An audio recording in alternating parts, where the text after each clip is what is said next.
बिल्कुल, बहुत सारी अपॉर्चुनिटीज़ भी हैं। अब्दुल्ला हमीद गुल साहब, अगर हम नरेंद्र मोदी के बयान को देखें सिचुएशन में लेके, उन्होंने फौरी तौर पर जो सीज़ फायर का मुआहदा हुआ उसने नरेंद्र मोदी ने स्टेट, अगर अब पाकिस्तान ने कुछ किया तो हम इसे वॉर क्राइम लेंगे, तो क्या हम भी, अगर नरेंद्र मोदी मुज़ाकरात की टेबल पर नहीं आता या LOC पर सीज़ फायर की खिलाफ वर्जी करता है जो कि उसका ट्रैक रिकॉर्ड रहा है, तो हम भी इसे एज वॉर क्राइम ही लें? देखें, दो तीन बातें बड़ी अहम हैं। पहली बात यह है कि क्या ये तो टॉक्स तो दूर की बात है, क्या दुनिया को सबसे पहले पहलगाम की इंक्वायरी नहीं करनी चाहिए थी? क्योंकि अभी तक तो कोई सबूत आया नहीं है। उस सबूत ना आने की बुनियाद पे पाकिस्तान में 35 लोगों को शहीद किया गया, बच्चों समेत। उस की वजह से जो है 50 लोग जो है वो शहीद हो गए कश्मीर के अंदर। उससे पाकिस्तान की मईशत को एक बहुत बड़ा तकलीफ पहुंची। उससे जो है पूरे खित्ते के अंदर कारोबार मुतासिर हुआ।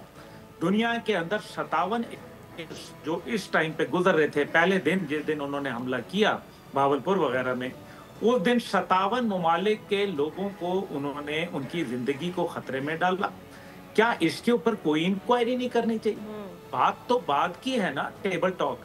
क्या ये भारत को जिस तरह से बोला गया रेस्क्यू किया ना, फिर इसका मतलब है क्योंकि भारत की जो वेस्टर्न टेक्नोलॉजी थी वो बमुकाबला ईस्टर्न टेक्नोलॉजी जो है वो बुरी तरीके से फेल हो गई। जिससे JF-17 को और जिस J-10C को हमें जिस तरह से शादियाने बजा के जिस तरह से F-16 को लाए थे, अगर हमने वो बजाए होते तो आज शायद हमें, मेरे ख्याल है कि चाइना को अपनी मार्केटिंग बेहतर करनी चाहिए। दूसरी बात यह है कि जो कलमा गो नहीं थे आज वो हमारे साथ खड़े हो गए। जो कलमा गो हैं उनका हमने देख लिया कि जिस तरीके से जब फलस्तीन के ऊपर आया तो उन्होंने क्या किया। कोई ढका छुपा नहीं है, मेरी कड़वी बातें होंगी लेकिन बात सच्ची करता हूँ। दुनिया जबरदस्त को सलाम करती है। आप देख लीजिए क्या अमेरिका ने जो 9/11 के बाद हरकत की। जी ठीक है अब्दुल्ला साहब, आपका पॉइंट है, आपकी तरफ। सब्सक्राइब करें और बेल दबाएं ताकि कोई खबर रह न जाए।